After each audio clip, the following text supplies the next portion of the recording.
복음은 복된 소식, 기쁜 소식입니다. 기쁜 소식은 예수님께서 사람을 구원하러 이 땅에 오셨다는 사실입니다. 이 사실이 왜 그리 기쁜지 소식을 알리기 위해서 쓴 책이 복음서입니다.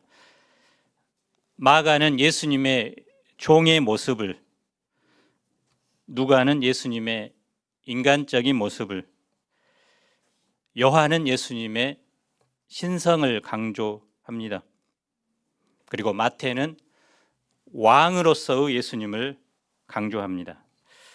나라마다 국적을 취득하는 다양한 방법이 있습니다. 가장 빠른 방법은 그 나라 사람과 결혼하는 것입니다. 외국인이 한국 국적을 취득하는 빠른 방법은 한국인과 결혼하여 2년 이상 한국에 거주하면 신청할 수 있는 자격이 주어집니다. 천국 국적을 취득하려면 예수님과 결혼해야 되겠죠. 예수님과 결혼한다는 것은 예수님을 구주로, 왕으로 받아들이는 것입니다. 그러면 2년 후가 아니라 그 즉시 천국 백성의 자격이 주어집니다. 마태복음 말씀을 통해서 우리가 천국 국적을 취득하고 천국 시민에 맞는 삶을 살 수 있기를 기도합니다. 제1부 천국을 준비하는 세례 요한 1절을 봅시다. 그때 세례 요한이 이르러 유대 광야에서 전파하여 말하되. 마태복음 2장은 예수님의 어린 시절 이야기입니다. 2장과 3장 사이에는 약 30년의 시간 간격이 있습니다. 3장은 특별히 세례 주는 자와 세례 받는 자의 이야기입니다. 세례 주는 자는 요한이고 세례 받는 자는 회개한 사람들 그리고 예수님입니다. 요한은 그의 별명이 세례 요한이라고 불릴 만큼 그의 사명은 세례를 주는 것입니다. 요한은 원래 제사장의 아들이죠. 그는 혈통적으로 보면 당연히 제사장이 될 인물입니다. 아마 전통적인 설에 의하면 사가랴와 엘리사벳이 아주 늦은 나이에 세례 요한을 낳았죠. 그래서 아마 세례 요한이 어린 시절 부모님이면서 나이는 할아버지, 할머니인 그들은 이제 돌아가신 것으로 봅니다. 그래서 어렸을 적 세례 요한은 광야로 갑니다. 학자들은 그가 광야의 수도살이라고 불리는 에세네파 공동체, 지금의 그 사해 옆에 보면 쿰난 동굴들이 있는데요. 이곳에서 교육을 받고 또 훈련을 받은 것으로 봅니다. 광야는 어떤 것일까요? 여러분, 이 신의 악단이라는 영화를 많이 보셨죠? 왕사남은 많이 본 것 같은데. 북한군 장교가 광야를 지나며라는 찬양을 부르는 장면이 나오죠. 그 가사에 오늘도 불렀지만 주님 손 놓고는 단 하루도 살 수 없는 곳 광야라고 나와 있습니다.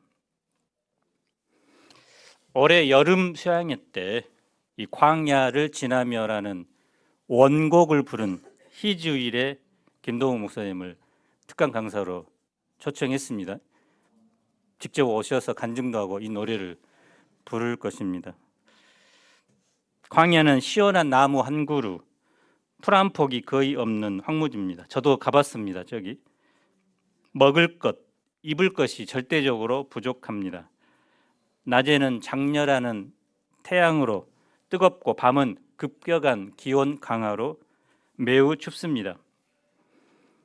광야에서 문화 생활은 꿈꿀 수 없습니다.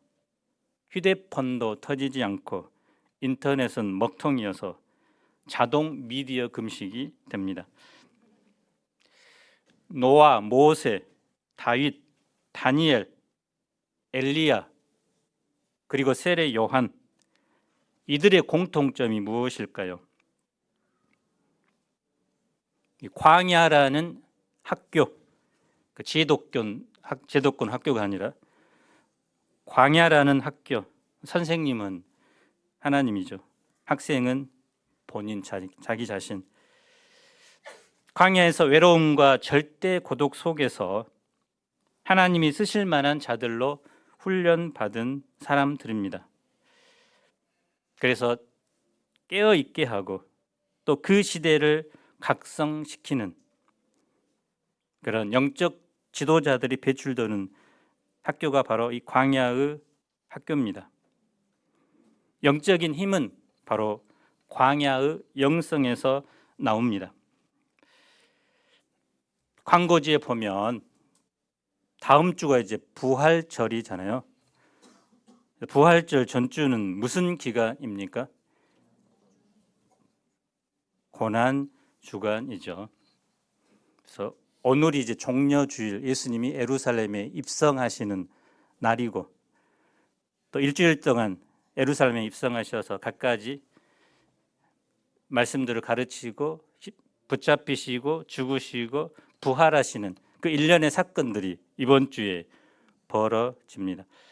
그래서 기독교인들은 전통적으로 일주일간 그리스도의 고난을 묵상하고 동참한다는 의미로 이 고난주간 특별 새벽기도 특세를 했습니다. 그래서 다른 날과는 우리가 다른 마음 또 다른 삶의 자세로 보내야 합니다. 그래서 오늘 저녁 00시부터 다음 주 주일 00시까지 고난주간이 시작됩니다. 예전에는 집에서 그냥 새벽기도를 하도록 광고했는데 이번에는 교회에 나와서 특별한 몸의 불편, 질병이 없으시는 한 또 아침에 일어날 수 있는 그런 건강이 있는 한 이곳에 오셔서 특별한 새벽기도를 하면 정말 좋겠습니다.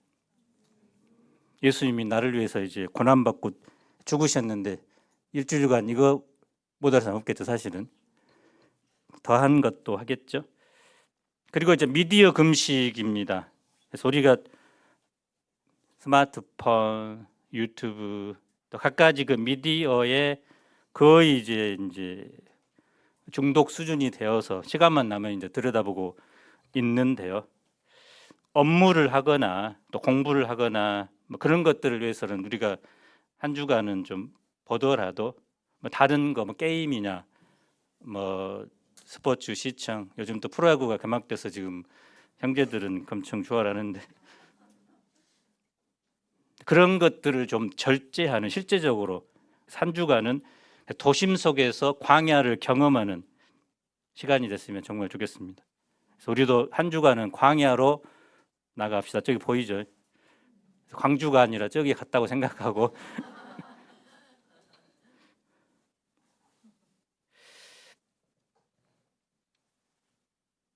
영국의 복음주의 신학자 제임스 패커는 오늘날 우리 신자들에게 있어서 가장 무서운 적은 바로 원천탕 종교를 추구하는 신앙의 세속주의라고 말했습니다. 그래서 아무런 고난 없이 그저 하나님의 축복을 받아서 누리고자 하는 뜨뜻한 원천탕과 같은 신앙생활은 몸과 마음은 편하지만 영성은 점점 메마르게 되고 결국은 요한계시록에 나온 죽은 4대 교회와 같이 죽게 된다는 것입니다. 우리는 도심 속에 살지만 가끔 광야로 나가야 합니다. 광야로 나가서 하나님과 단독자로서 그분과 교제하며 그분의 음성을 듣는 삶을 살 때 죄악되고 세속적인 이 시대를 이길 영적인 파워를 공급받습니다. 받게 됩니다. 분명하죠. 광야가 없는 삶은 그의 영혼을 죽이게 합니다. 그러면 요한이 전파한 메시지가 무엇일까요? 2절을 한번 읽어봅시다. 시작.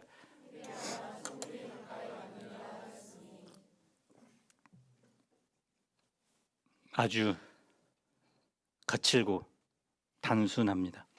천국이 가까이 왔느니라. 새로운 시대가 왔다는 말이죠. 아마 사람들이 느끼기에는 이런 말로 들렸을 것입니다. 로마 제국이 무너지고 이스라엘 백성들에게 해방의 나라가 온 거야. 1945년 그 8.15 해방처럼. 그런데 이 말씀은 이스라엘이 독립국가가 된다는 말이 아니죠. 헬라 제국 다음에 로마 제국이 온 것처럼 이 지상에 새로운 나라가 도래한다는 말이 아닙니다.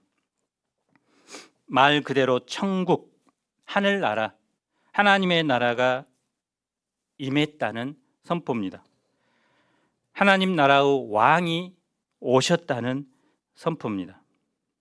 예수님이 30년간 사생에 요셉과 마리아의 아들로서 이 땅에서 사셨다면 이제 하나님의 아들로서 인간을 구원할 공생애의 그런 생애가 시작되었다는 선포입니다. 그래서 어서 그 왕을 맞이할 준비를 하라는 것이죠. 마태복음에서 천국은 우리가 흔히 아는 장소, 영토의 개념이 아닙니다. 통치의 개념입니다. 그래서 뒤에 나오는 산상수훈에서도 천국을 특정한 영토를 가리키는 말이 아니라 하나님의 통치가 미치는 모든 영역을 가리킵니다. 하나님께서 보내신 메시아 예수님이 이 땅에 오셨다. 그런 이제 그분을 받아들이고 그분의 다스림을 받으라는 의미입니다. 내가 지금 예수님을 왕으로 영접하고 그분의 다스림을 받을 때 그 즉시 내 안에 천국이 임하게 됩니다. 예수님의 다스림을 받는 직장, 예수님의 다스림을 받는 캠퍼스, 예수님의 다스림을 받는 가정은 그 어느 곳이나 천국입니다. 천국이 임하면 두려움과 죽음은 사라집니다. 내면에 진정한 평안과 생명이 있습니다. 슬픔과 절망 대신 기쁨과 희망이 솟습니다.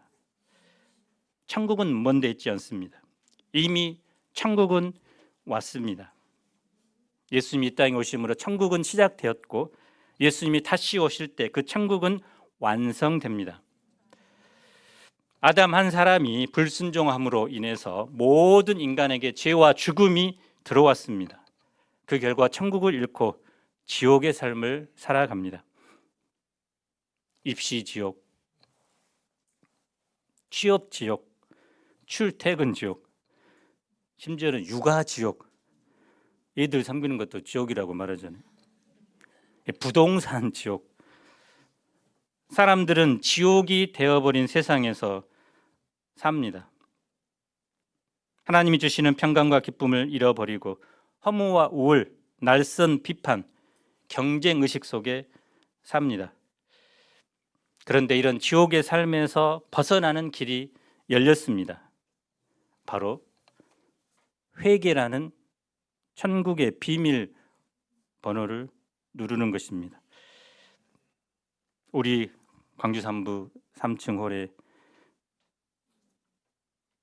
컴퓨터의 비번이 무엇일까요?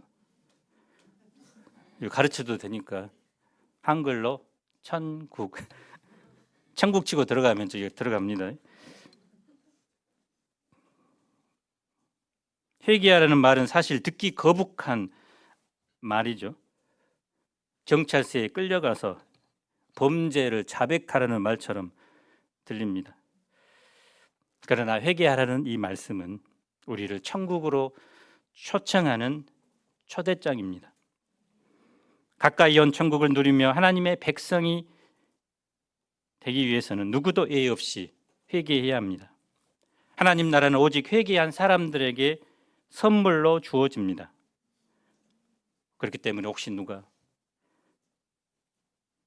당신 회개해야 돼 이렇게 말을 하면 저 사람이 나를 정말 사랑하구나, 지옥에 안 가도록 나를 돕는구나, 이 회개하려는 말이 하나님의 사랑과 소망의 음성이구나, 이렇게 영접하시기 바랍니다. 회개하라는 말은 메타노에오인데 단순한 후의 뉘우침이 아니라 마음과 생각의 변화를 말합니다. 한마디로 죄에서 돌이켜서 진리의 말씀을 따르는 삶의 방향 전환을 하는 것입니다. 팔로움이라는 책에서 데이비드 플랫은 진정한 회개는 마음의 깊은 것까지 통째로 갈아엎는 것이다. 즉 마음 깊은 곳 속에 숨겨진 죄의 암세포를 뿌리채 도려내는 것이다. 암에 걸렸는데 그것을 가지고 계속 살면 어떻게 됩니까? 결국은 죽게 되죠. 그러나 진단을 받아서 암을 발견하면 수술을 해서 그 암세포를 제거해야 되죠. 제거해주는 의사님이 나를 아프게 하는 사람이나요? 나를 살리는 사람이죠. 존 메가더 목사는 우리가 정말 회개하기 위해서는 자신의 절망적인 죄성을 깨닫고 이를 증오하는 과정이 필요하다고 말했습니다.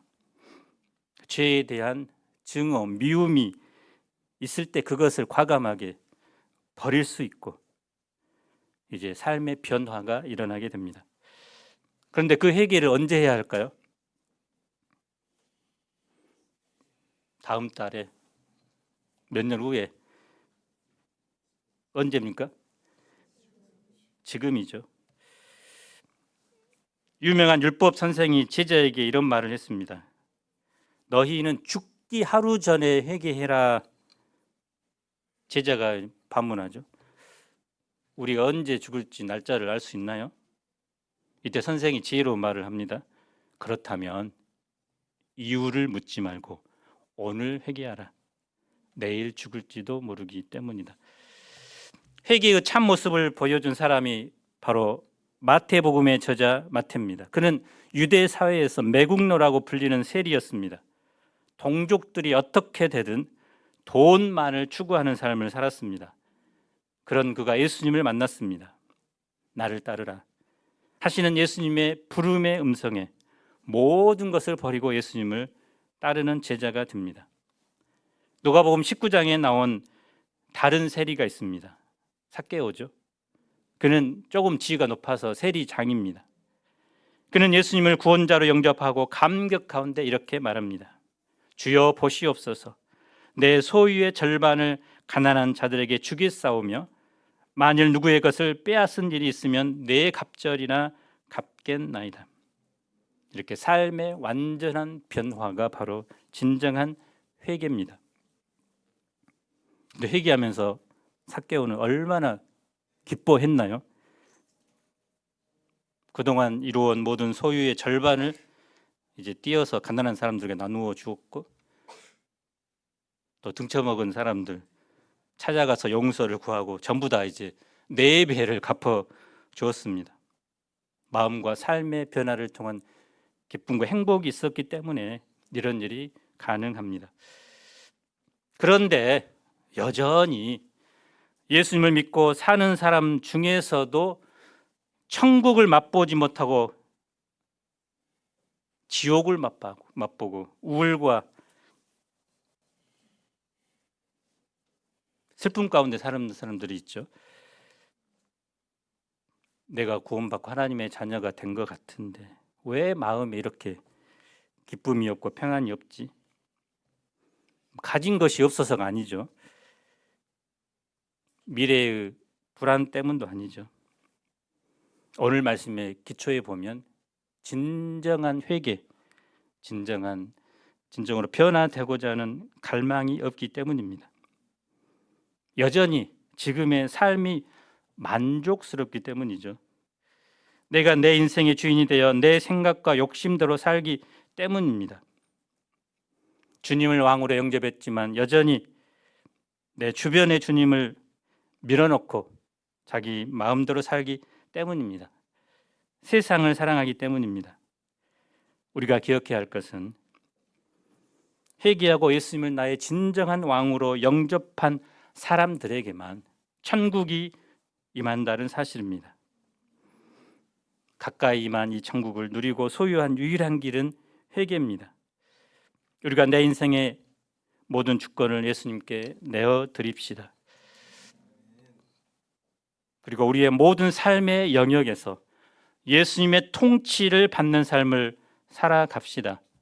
그것이 천국 백성의 삶입니다. 교회에서만 하나님의 자녀로 살지 말고 직장에서, 캠퍼스에서 하나님의 자녀의 모습으로 살아가기 바랍니다. 3절을 우리 함께 읽어봅시다. 시작.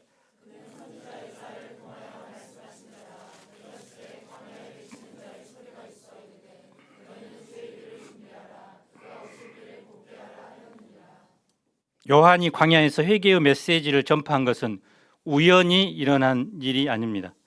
700년 전에 이사야가 예언한 것입니다. 당시 왕이 행차할 때 사람들이 미리 그 길을 준비했습니다. 요한은 바로 메시아의 오실 길을 준비하기 위해 사람들의 굽어진 마음길을 곧게 하는 역할을 했습니다. 자신을 광야에서 외치는 자의 소리라고 말합니다. 소리가 뭡니까? 인격체는 아니죠. 물리적인 음파입니다. 요한은 자신이 단지 메신저의 기능을 하고 있다는 것입니다. 그는 사람들이 듣든지 아니 듣든지 하나님의 마음을 품고 하나님께서 자기에게 주신 그 메시지를 외친 것입니다. 그래서 우리가 이 시대 세례 요한과 같은 사람이 되어서 캠퍼스와 직장에서 복음을 외치는 자의 소리가 되기를 기도합니다. 그의 삶은 어떠할까요? 4절을 읽어봅시다. 시작.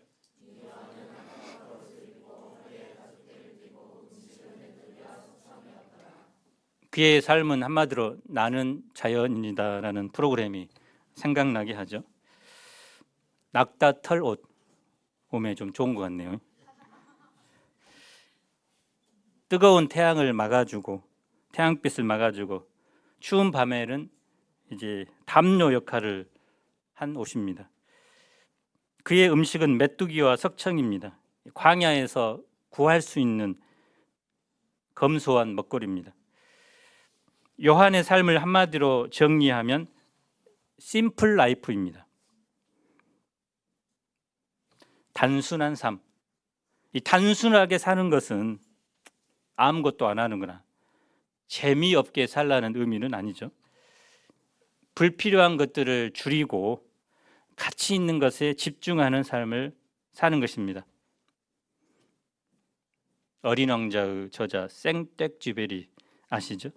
그 사람이 이런 말을 했습니다. 완벽함이란 더 이상 보탤 것이 없을 때가 아니라 더 이상 뺄 것이 없을 때 완성된다고 했습니다. 사람들은 얼마나 보탭니까? 집을 보태고 돈을 보태고 명예를 보태고. 근데 완벽한 삶은 더 이상 뺄 것이 없을 때, 그런 삶을 예수님이 사셨고 세례 요한이 살았습니다. 심플 라이프는 세 가지로 요약할 수 있습니다. 물리적인 비움, 흔히 말하는 미니멀리즘이죠. 정신적인 단순화, 멘털 클래리티, 마지막으로 가치 중심의 삶, intentional living. 그래서 복잡한 생각, 이 불필요한 일들을 줄이면 그만큼 선택의 피로도가 줄어듭니다. 사람들이 이제 그래서 젊었을 때는 막 많은 것을 경험하고 해보고 싶은데 이제 나이가 들수록 힘이 빠지니까 점점 이제 해왔던 거 다 이제 정리를 한다고 합니다. 그래서 단순한 삶으로 이제 복귀되는 것입니다. 그리고 정말 가치 있는 것, 천국에서도 영원히 가치 있는 것, 주님 앞에 섰을 때 인정받을 수 있다는 그것에 그 남은 인생을 집중하여 살게 됩니다. 그래서 여러 것 벌리지 말고 정말 가치 있는 것에 집중하며 살기 바랍니다. 요한이 전한 회개 메시지에 대한 사람들의 반응이 어떠했을까요? 5절 6절을 봅시다. 시작.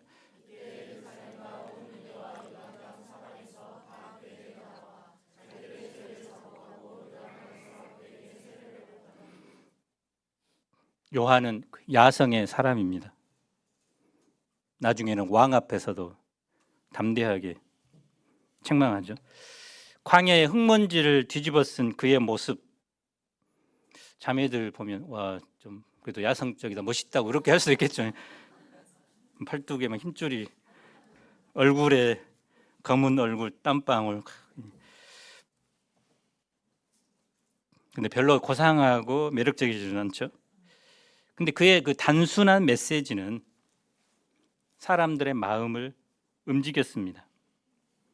400년 동안 영적 암흑 속에 산 그들에게 하나님의 말씀이 들렸습니다. 온 유대와 요단강 사방에서 사람들이 나와 죄를 자복하며 세례를 받습니다. 이것은 무엇을 말해줄까요? 사람들이 겉으로는 회개하기 싫어하는 것 같은데 사실 그 내면 깊은 곳을 들여다보면 그 죄 문제를 해결하고 자유를 누리고 싶은 마음이 있다는 것입니다. 또한 모든 사람들이 크든 작든 다 죄인이라는 사실입니다. 그들은 요한의 회개의 메시지를 듣고 영혼의 시원함과 상쾌함을 맛보았습니다. 그리고 거국적인 회개 운동이 일어납니다. 이 세례를 받은 것은 이스라엘 역사상 유례를 찾아볼 수 없는 일입니다. 세례는 이방인들에게 행했던 의식입니다. 그래서 유대교로 개종하려면 이방인들은 세 가지 입교 의식을 거칩니다. 할례, 또 희생 제사, 그리고 목욕. 그래서 이 목욕이 이방인들이 더러움을 씻어내는 의식인 세례입니다. 그래서 가족들이 큰 욕탕에 이제 들어가서 씻고 나오면 이 사람들은 이제 이방인에서 하나님의 자녀로 들어왔다, 이렇게 인식되는 것입니다. 그래서 이 예식은 출애굽 이후 홍해를 건너므로 구원받은 백성이 되었다는 것을 나타내는 표식입니다. 그리고 이스라엘 민족으로 연합을 의미합니다. 유대인들은 필요 없죠. 그럼에도 불구하고 세례를 받았다는 것은 당신 유대인들도 이방인과 마찬가지로 하나님 앞에서 회개해야 할 죄인이라는 사실입니다.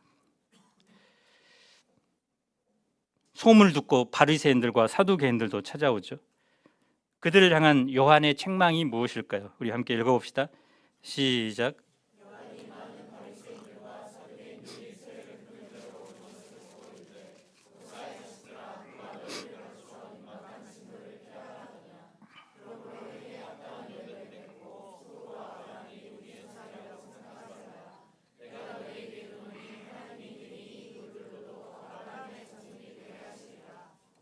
독사의 자식들아, 당시 최고의 욕입니다. 마귀의 자식. 우리는 개 뭐뭐하지만 이 말을 들으면 바로 이제 주먹이 날아가서 세례 요한의 머리통을 칠 수 있습니다. 엄청난 욕입니다. 욕뿐만 아니라 저주를 퍼붓죠. 사실은 받을만 하죠. 먹을만 하죠. 종교 지도자들은 자신들을 의롭게 여겼습니다. 아브라함의 자손이라는 대단한 자부심이 있었죠. 회개할 필요가 없다는, 또 세례 받을 필요가 없다는 생각입니다. 자동으로 아브라함의 자손이기 때문에 구원받는다고 여겼습니다. 사실 하나님이 아브라함을 믿음의 조상으로 세우고 그의 후손을 택한 이유는 그들이 잘나서가 아니라 세상에서 가장 작은 백성, 쓰잘데기 없는 그런 백성들이라고 여겨서 그들을 택하셔서 세상 만민을 구원하고자 하신 것입니다. 그래서 은혜로 택함 받은 것입니다.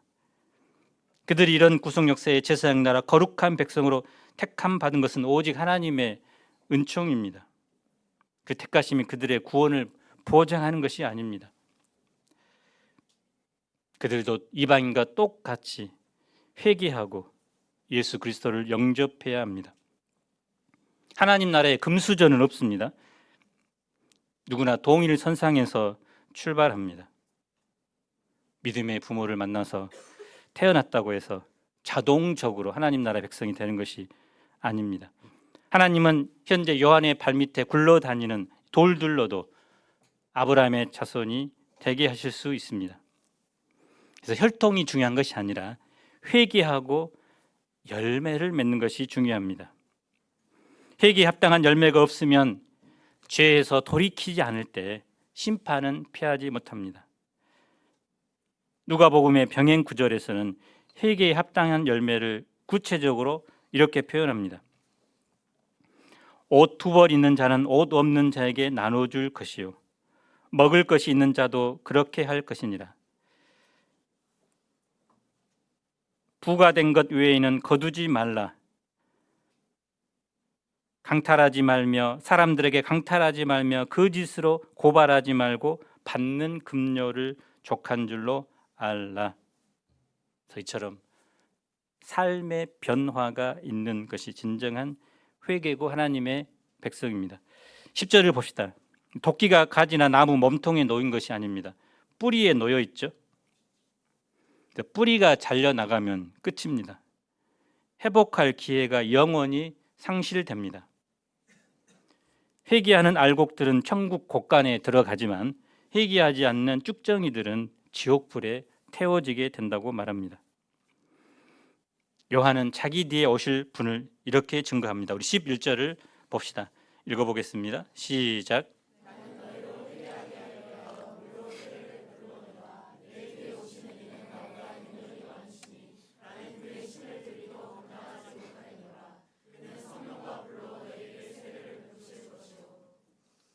예수님은 요한과 요즘 말로 하면 클래스가 다른 분입니다. 예수님의 신발을 들 자격조차 없는 사람이라고 고백합니다. 우리도 어떻게 해야 될까요? 천국 백성은 나를 철저히 낮추고 오직 주님만을 높이는 사람입니다. 제2부 천국을 가져온 예수님 13, 14절입니다. 예수님은 하나님의 아들로서 죄가 없기 때문에 요한의 세례를 받을 필요가 없죠. 그런데도 겸손하게 요한에게서 세례를 받으십니다. 15절을 읽어봅시다. 시작.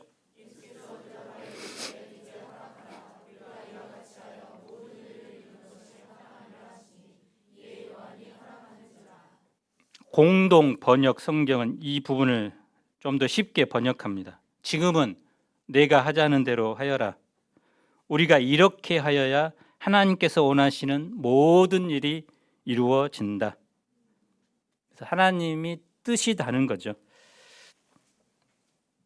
이 사건을 볼 때 이제 구약의 시대가 끝나고 신약의 시대로 들어갑니다. 구약에 예언된 모든 것들이 이제 예수님의 사역을 통해서 성취됩니다. 특별히 무죄하신 예수님께서 죄인들이 받는 세례를 받음으로써 자신을 그들과 동등하게 낮추셨습니다. 자기 백성을 구원하고자 친히 죄인의 모습이 되셨고 그들을 위해서 십자가에서 죽음을 감당하기 위해 세례를 받으셨습니다. 죄인이기 때문에 세례를 받은 것도 아닙니다. 죄인이기 때문에 주님이 십자가에서 죽으신 것이 아닙니다. 나를 사랑하셔서 나를 구원하기 위해서 세례를 받으셨고 나를 구원하기 위해서 십자가에서 죽으셨습니다. 한없는 주님의 낮아지심입니다. 예수님은 요한에게 세례를 받음으로 이제 본격적으로 메시아로서의 공적인 사역을 시작하셨습니다. 이때 어떤 일이 일어납니까? 마지막으로 16, 17절을 함께 읽어봅시다. 시작.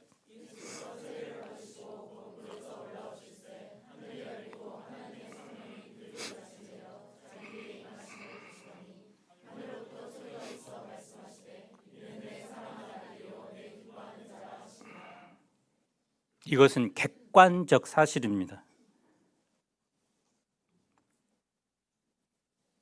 주관적으로 마태가 상상하여 옮긴 글이 아니라 주님이 세례 받으실 그때 일어난 사건들을 기록합니다. 첫째, 하늘이 열렸죠. 마가복음에서는 갈라졌다 그랬는데요. 십자가에 죽으실 때 성소의 휘장이 위에서부터 아래로 찢어지다, 이런 말과 동일한 겁니다. 죄로 인해 그동안 하늘문이 닫혀 있었습니다. 창세기 1장에 보면 하나님이 인간을 지으시고 심히 기뻐하셨다 이렇게 감탄하셨는데, 죄를 범하기 전 우리는 하나님의 기뻐하시는 자여 사랑받는 존재였습니다. 하지만 죄로 인해서 하나님과 인간의 관계성은 파괴되고 인간은 더 이상 하나님의 사랑받는, 기뻐하는 존재가 되지 못했습니다. 에덴의 문도 닫혔죠. 그런데 예수님이 오심으로 하늘의 문이 다시 열리게 되었습니다. 엄청난 은혜죠. 둘째는 성령이 임합니다. 사도행전 10장 38절은 이렇게 말합니다. 하나님이 나사렛 예수에게 성령과 능력을 기름 붓듯 하셨으며 그가 두루 다니시며 선한 일을 행하시고 마귀에게 눌린 모든 사람을 고치셨으니 이는 하나님이 함께 하셨습니다.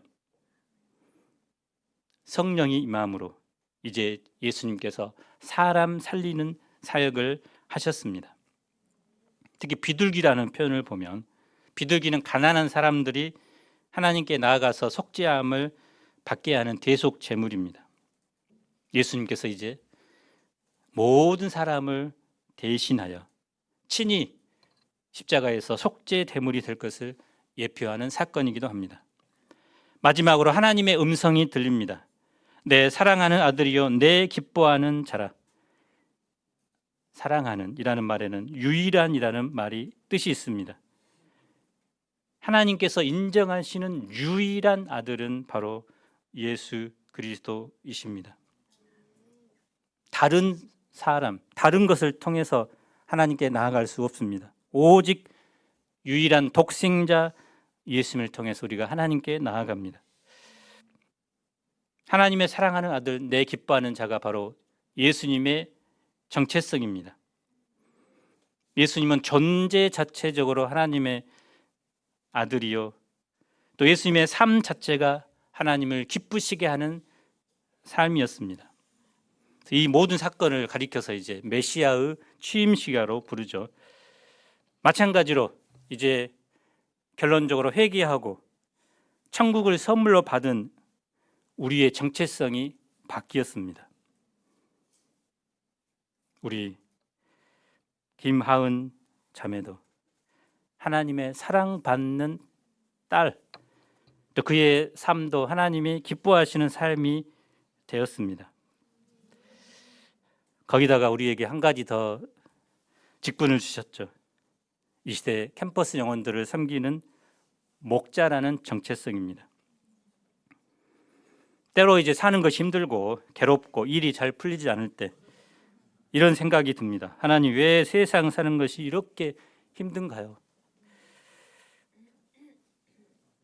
아침부터 저녁까지 뼈 빠지게 일하지만 왜 삶은 더 나아지지 않나요? 또 목자로 사는 것이 얼마나 이렇게 힘들어요. 양 한 사람 없이, 또 열매 없이 이렇게 사는 삶이 가치 있는 삶이나요? 그런데 하나님은 세상은 어떤 업적, 성과, 주의, 일 중심으로 평가하겠지만 하나님은 그렇게 우리를 보지 않습니다. 부모에게 사랑하는 아들, 기뻐하는 딸은 누굽니까? 공부 잘하는 아들, 말 잘 듣는 딸, 수능 대박난 자녀? 아니죠. 존재 자체로, 그의 삶 자체로 기뻐합니다. 하나님은 나를 사랑합니다. 하나님은 이 땅에서 우리가 천국을 누리며 행복하게 살길 원하십니다. 우리가 하나님의 아들, 딸로서, 사랑하는 자녀로서 한 주간도 하나님이 주신 이 천국을 경험하며 살아갑시다. 기도하겠습니다. 주님이 오심으로 이 땅에 천국이 임했습니다. 이미 온 이 천국, 그것을 누리기 위해서는 우리가 회개하고 예수 그리스도를 나의 왕으로 영접하고 받아들이는 것입니다. 교회뿐만 아니라 가정뿐만 아니라 캠퍼스에서, 직장에서, 삶의 모든 영역에서 주님을 나의 구주로 왕으로 받아들이고 그분의 통치를 받는 천국을 경험하는 삶이 되게 하옵소서. 예수님 이름으로 기도합니다. 아멘.